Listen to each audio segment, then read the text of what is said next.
Thank you. Thanks to all the speakers. We have time now for questions. If you have questions, please come here and take the microphone, one of our microphones.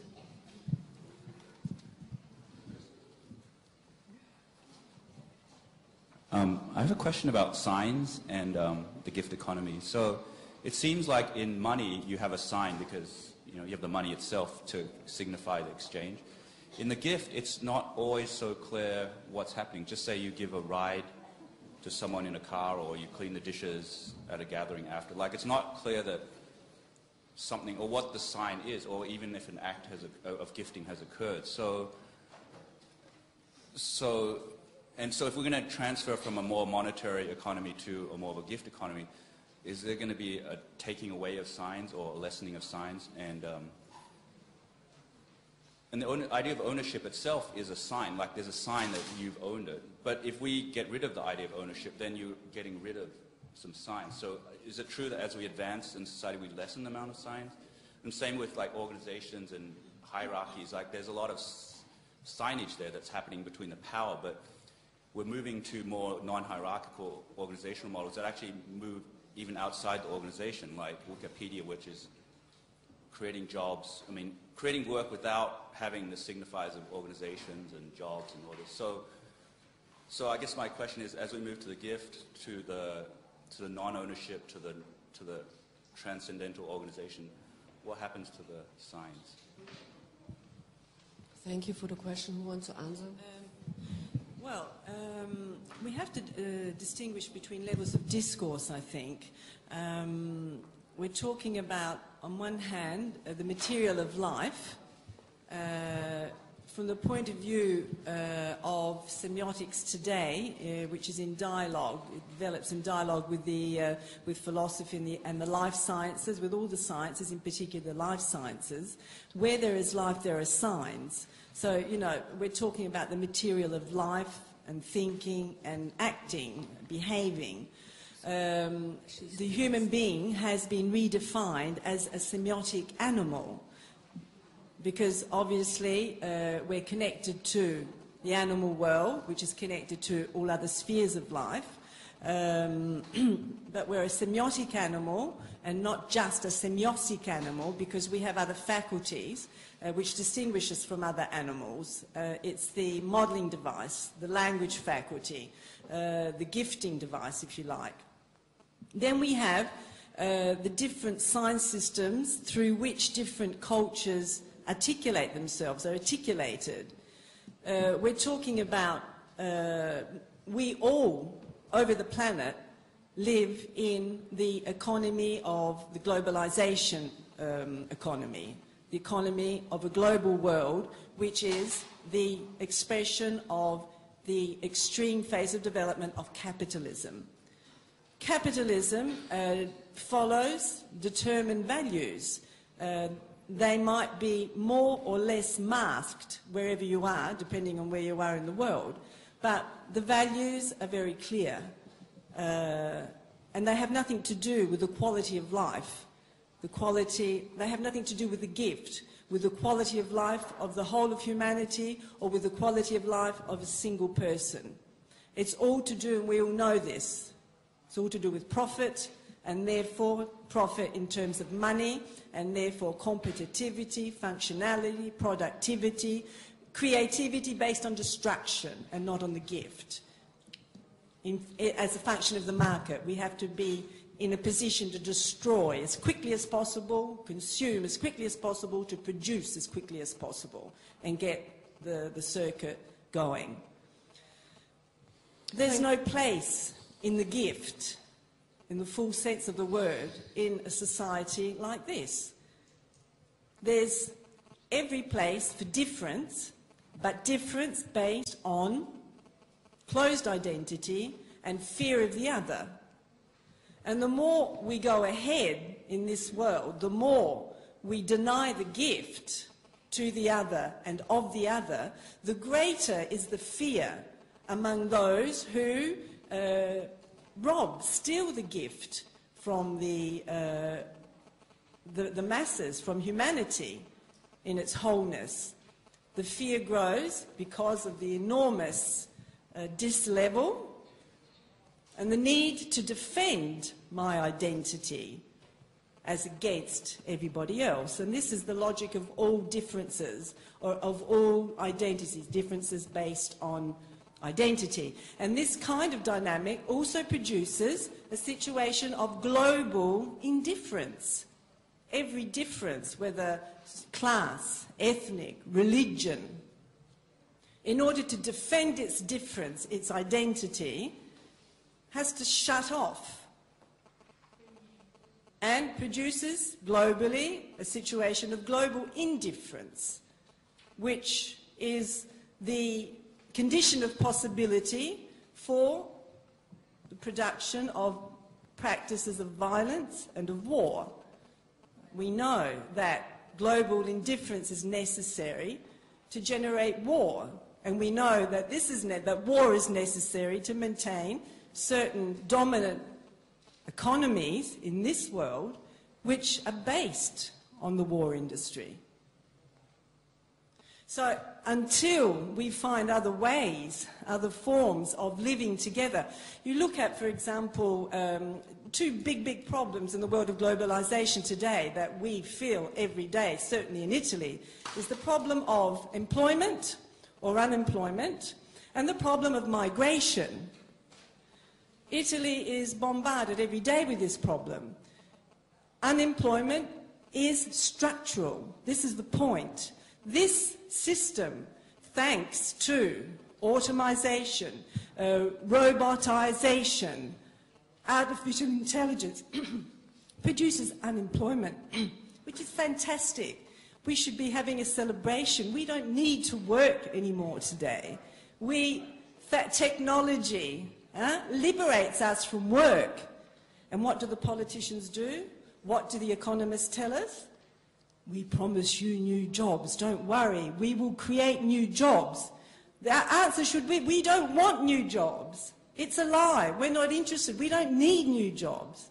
We need to invent new forms of conviviality, of living together,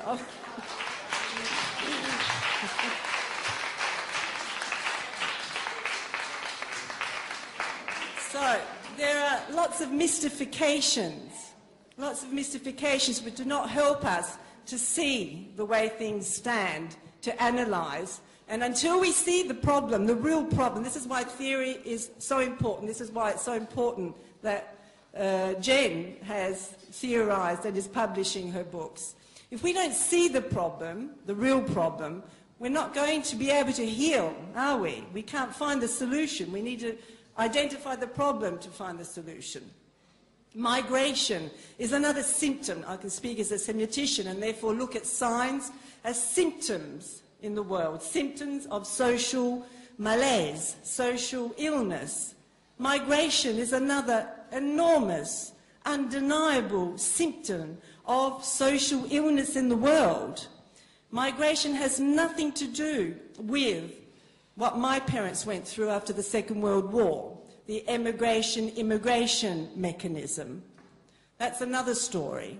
That's also a difficult story, but it's about movements and shifts regulated by the work market, fundamentally.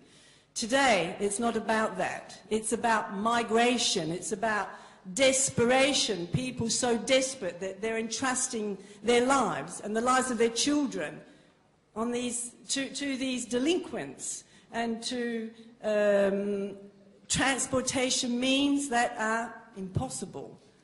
At the risk of dying, and many die, the Mediterranean is full of thousands and thousands and thousands of drowned bodies. People looking for a chance in life, looking for a place to live in the world, which has been denied. What's the response on the other shores? Italy, Europe. The attempt to close borders. This is against life. It's against what we are. It's against the sign, semiosis, our vocation for the other. And until we realize that we cannot survive without the other, we will never be well, whether we live on that side, in the wrong side of the world, the so-called underdeveloped part of the world, or the right side, the so-called developed world, which I have to say with great irony. This is it. We can't survive and survive well and look after the quality of life, if that is the value that drives us for all, if we're putting up borders and boundaries, if we're closing in on differences and identities. Thank you, Susan. I'm sorry, I have to go to the work.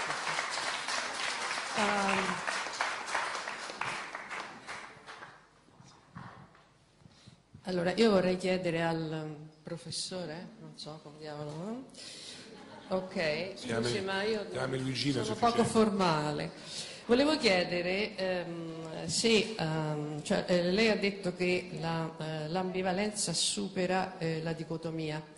Cioè, io credo che questa sia un'affermazione decisamente un po' strana, perché l'ambivalenza non è altro che la sottolineatura della dicotomia. Resta tutto così, ma le cose convivono le cose sbagliate e le cose giuste, convivono il bene e il male, e credo che questo sia esattamente la confusione che noi oggi abbiamo. Per quello che riguarda il giudizio sul fallimento del femminismo, io le do ragione, cioè non è un fallimento perché ha avuto una funzione storica enorme. Purtroppo è scivolato nell'emancipazione e su questo le do assolutamente ragione. Però mi domando perché questo atteggiamento è come aspettare la salvezza dalle donne. Cioè, è una cosa che abbiamo un po' superato. Confondere poi la gift economy, l'economia del dono, con la filantropia, devo dire che mi è subito venuta un parallelismo con quello che ha detto poco fa Angela Giuffrida. Cioè, io devo dire, ho trovato che i suoi discorsi, al di là del fatto della sua valenza personale, siano completamente non sintonici con quello che è stato detto finora rispetto al dono, rispetto soprattutto al dono materno, e quindi per me è una conferma del fatto che soltanto una mente femminile e materna può capire che non può essere identificato il dono con la gerarchia o con tutta questa letteratura del dono maschile che è stata prodotta fino ad adesso.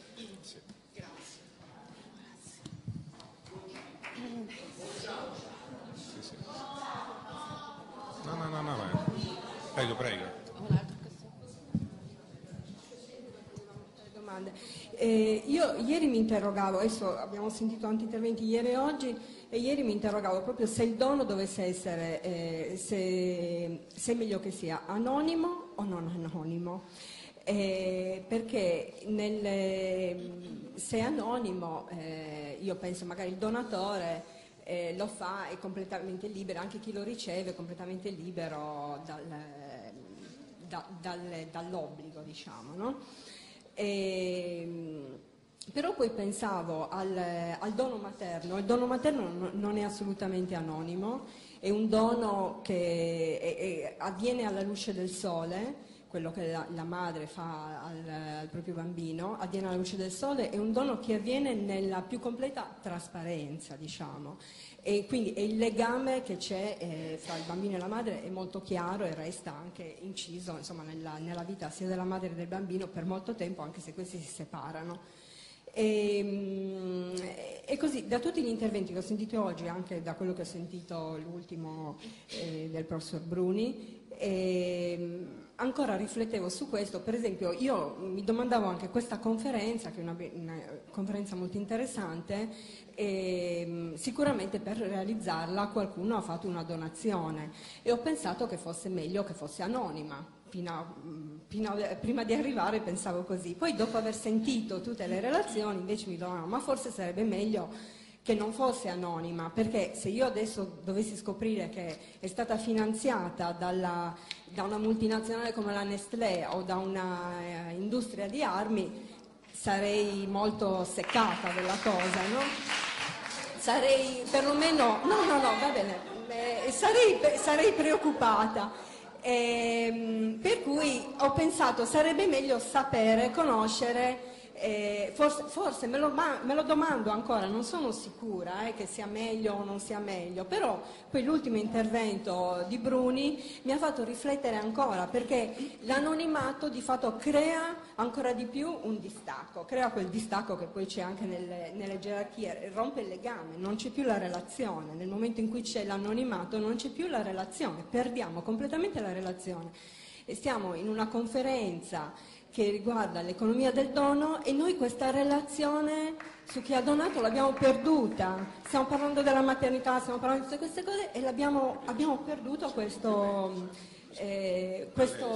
legame, non perché questo piacere anche di avere forse anche un obbligo, non lo so. Comunque è una riflessione, è una domanda e una riflessione, insomma, che mi è stata sollevata. Yes, I have a very quick question and two very short comments. The question is, I'm interested in what century or when the difference between the nuns and the priests developed. I'm sorry, you might have mentioned it. I didn't. I came in the middle of your paper. The two comments. I strongly support your critique of hierarchy. I think it is actually one of the fundamentally embedded features that developed within the last millennium, and I think it needs to stop. I think it is one of the major foundations of patriarchy. So that part of the paper I really, really liked. Thank you. What I didn't like was your comment that I think I wrote down correctly, was that the capitalist system is based on a giftless economy. Giftless economy. That, I think, is absolutely impossible. A pure capitalist system, the current like the current capitalist system, needs to feed people in ways which are nurturing and that provide real nourishing. And the current capitalist system is parasitic on the gift, as Jen has, and requires the gift. Yes. And I would argue that. Yes. Mi dico qualcosa, sì. No, grazie molte. Sul tema del dono nel capitalismo, diciamo, quello che cercavo di dire nel poco tempo che avevo e un po' velocemente è che, appunto, che nel mio esempio con l'azzardo, con le armi, pensavo che fosse evidente la mia tesi, cioè che, e anche la metafora del vaccino mi sembrava fosse evidente, che si prende qualcosa che assomiglia al dono, lo si mette nel sistema per immunizzarsi dal dono, come che il vaccino, si prende un po' di virus per combattere il virus. Quindi sono perfettamente d'accordo che il sistema capitalistico col dono lo usa strumentalmente, però lo usa. Che non possiamo negare che il capitalismo ha anche prodotto le foundations, le charities, che sono totalmente funzionali al capitalismo stesso. Cioè non è che sono nate dal comunismo, sono nate da Bill Gates, da Rockefeller, molto, molto nordamericano. Quindi non sento una differenza con quello che ha detto lei. Cioè anche perché sono un po' di anni che cerco di lavorare su questo tema nel dimostrare che il capitalismo, come l'abbiamo messo in piedi in particolare negli ultimi 30-40 anni, è un capitalismo che consuma dono perché ne ha bisogno, ma non è capace non è compatibile col dono. Questo l'ho detto in tutti i modi. Poi bisogna appunto capire che cosa intendiamo con dono, perché il dono, voi ci avete lavorato molto in questi giorni, sono sicuro, ma il fatto dell'ambivalenza è che il dono è più cose assieme. Ambivalenza vuol dire che ha almeno due significati, diciamo dell'etimologia. Ambivalenza non è solo uno. Quindi quando si parla di dono, di quale dono parliamo? Noi abbiamo oggi la Fondazione per il Dono, che c'è in Italia, si chiama così, è una fondazione sponsorizzata anche dall'Automatica. Si chiama Fondazione per il Dono, che è nata a Milano. Cioè tutto è dono, però di quale dono stiamo parlando? Voi parlate di un dono particolare, quindi è ovvio che non è che io sposo questa tesi, ma semplicemente metto in luce come viene usato il dono nell'attuale sistema economico, che non è il modo con cui io lo uso, ma come viene usato. Thank you. I have to interrupt now. I can give another 2 questions word because we have a very long time in the afternoon to discuss. So, yes, I think you wanted to say something. Is it your microphone?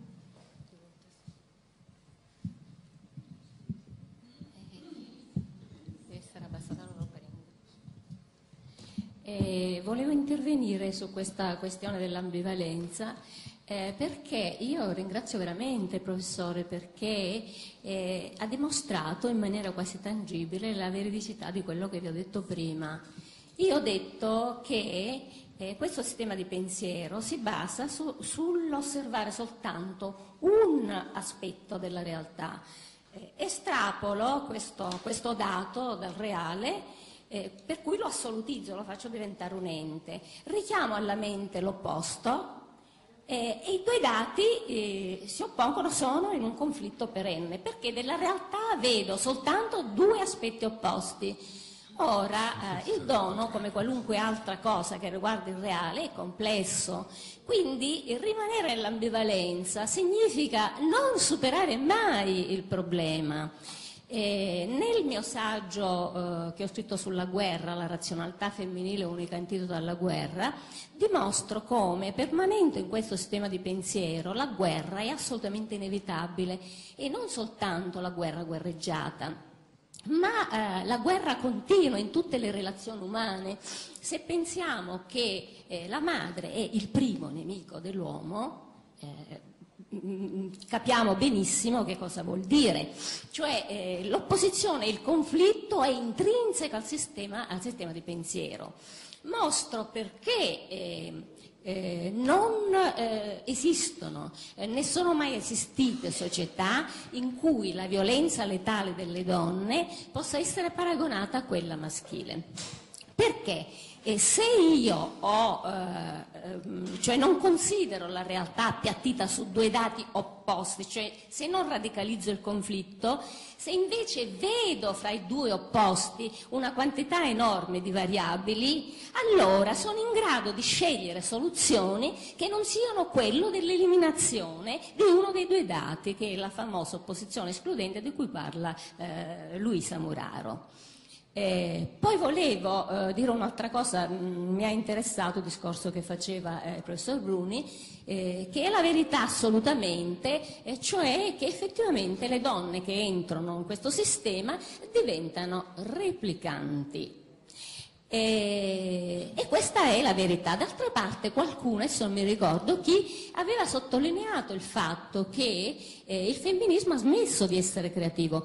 Questo non vuol dire non riconoscere la grandezza del femminismo, di quello che ha fatto, perché noi non saremmo qua oggi a parlare se queste donne coraggiose non avessero lavorato. Quindi, scusa un attimo, vorrei finire, è necessario che faccia questo discorso. Quindi non è questo, cioè il problema è però capire che in questo momento le donne in genere, non soltanto le femministe, sono nel guado, nonostante le creazioni, gli interventi meravigliosi, le ricerche, non riusciamo assolutamente a farci valere. Secondo me, lo ribadisco, questo dipende dal fatto che dobbiamo riconcettualizzare, perché se noi continuiamo ad adoperare i concetti maschili, finiamo per rafforzare il sistema. Non solo, secondo me nessuno può essere soggetto se prende a prestito la mente di un altro. Allora, a proposito di razionalizzare, volevo fare un accenno alla razionalità, al concetto di razionalità. Le donne di solito, quando io parlo di razionalità e di pensiero, si ritraggono, perché la razionalità viene assimilata da questo sistema di pensiero al pensiero matematico, logico, deduttivo. E questo rende asfittica la realtà, perché la quantità è uno degli infiniti aspetti del reale e quindi le donne non sentono di essere in gabbia in questo sistema. Allora dobbiamo affermare che la vera razionalità è la razionalità empatica. La corporeità, l'affettività, l'istintualità che gli uomini considerano opposta alla ragione sono invece ciò che rende possibile la ragione. La vera razionalità è la mente empatica. Empatia significa riuscire a contenere nella propria mente se stessi e quindi l'altro. Quindi la mente empatica è la vera razionalità e la razionalità funzionale alla vita. Please, I know. We have to continue the discussion in the afternoon, but I take now two last questions and two last answers. I just wanted to say one sentence? Yeah, okay. One Sì, va bene, sentence? sì. Allora, la razionalità è fatta... rationality, inferential processes are deductive, inductive, abduzione, which is based on otherness logic. Reason, what we need to work for, we have to watch how we reason, because we don't want to continue creating separations and barriers. We need to found reason upon the logic of alterity. The other, the body, the other. Therefore, reason become reasonableness. In Italian c'è la ragione, la ragionevolezza. La ragionevolezza e la ragione basata sull'alterità, sulla logica dell'alterità. I won't take any more time. Thank you. Pensateci. Thank you very much. Please. Well, I think, thank you very much. Question for Angela Giuffrida. This rationality. You said something about male hemisphere and feminine.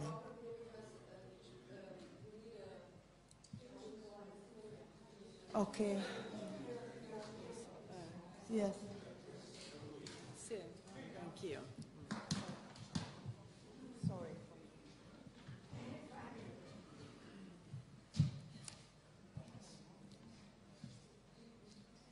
You said something. You hear me? You help her. She's not connected. Channel 4.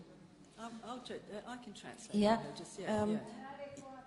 You said something very briefly about the male brain and the female brain, left and...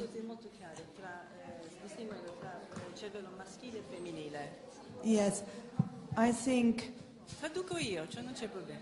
the female brain, the right hemisphere of the brain, Il cervello you mentioned, femminile, la parte destra del cervello, is much older than the è left molto più antico hemisphere, the del male lato sinistro, brain. lato maschile. It's much older. All the empathy Molto più antico. and healing qualities Le are in the right or Le feminine qualità per la hemisphere. guarigione stanno dalla parte destra, And femminile, no?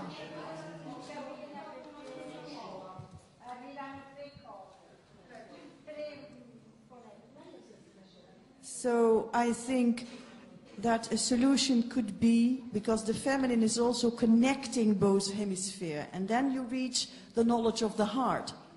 No, it's this, sorry, she cannot understand. Well.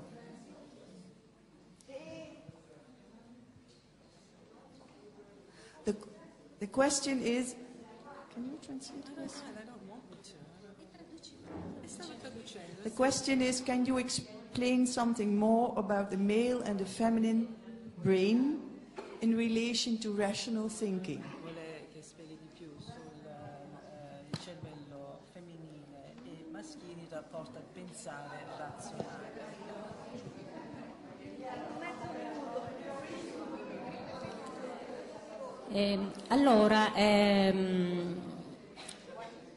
tutte le ricerche sul dimorfismo cerebrale che sono sorte ultimamente hanno mostrato questa differenza, cioè la differenza che noi non vogliamo riconoscere invece ormai è riconosciuta proprio completamente dalla scienza.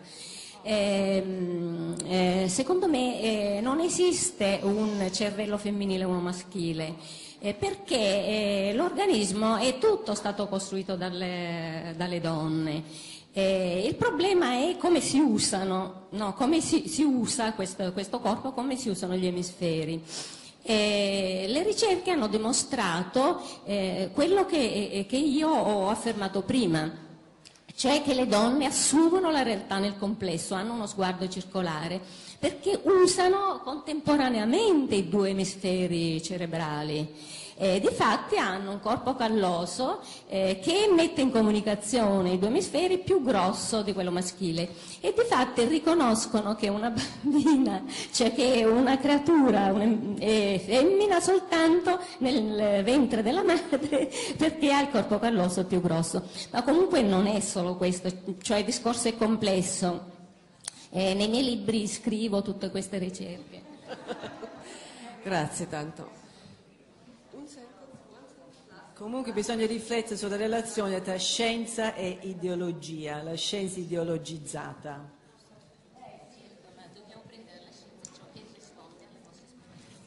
La nostra esperienza è anche orientata, abbiamo detto, no, dai valori insiti nei segni. La nostra scienza, i nostri saperi si costruiscono nel sociale, non si scappa.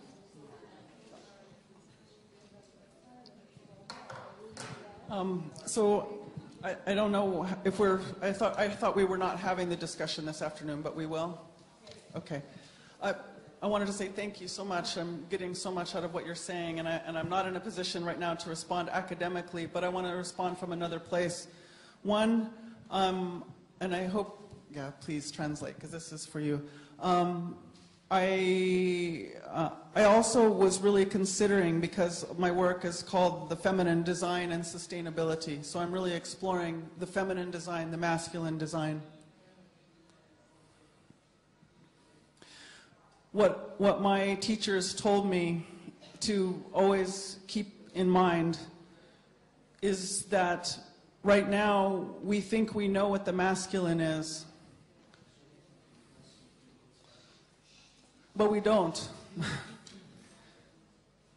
We can't.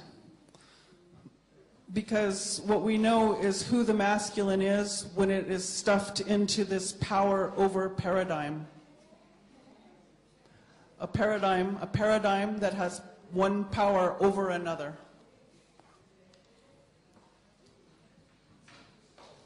And this is who we know as the masculine today.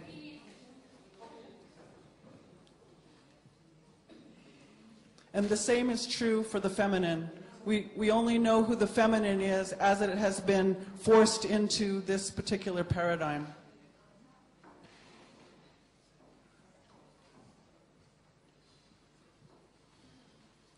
And so they caution me in knowing what that design truly is at this point.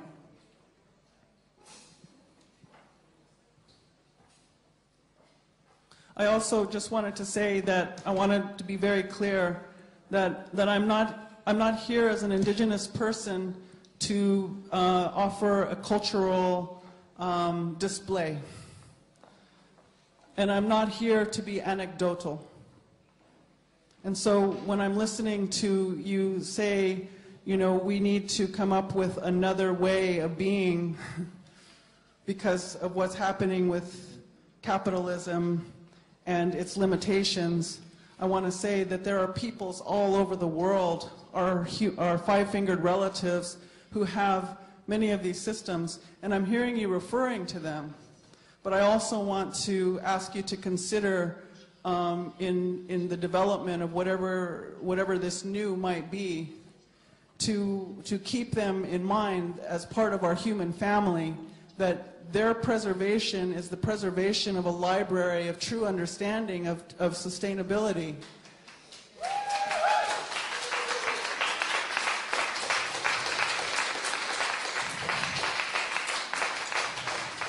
If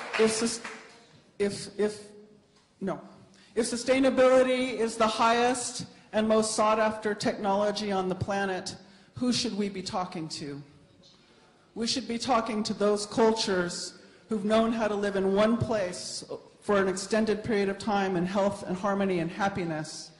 1,000 years, 2,000 years, 3,000 years, 4,000 years. And this is a very difficult proposition at this point for that level of relationship.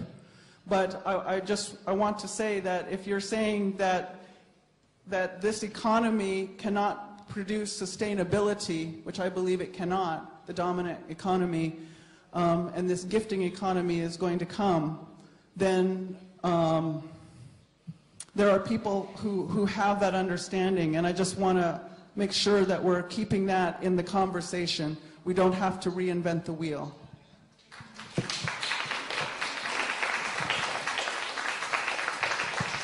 Thank you for this wonderful discussion. There was no question. She's been trying to say something. Oh, sorry. Yeah. The problem is really we have no time anymore. We have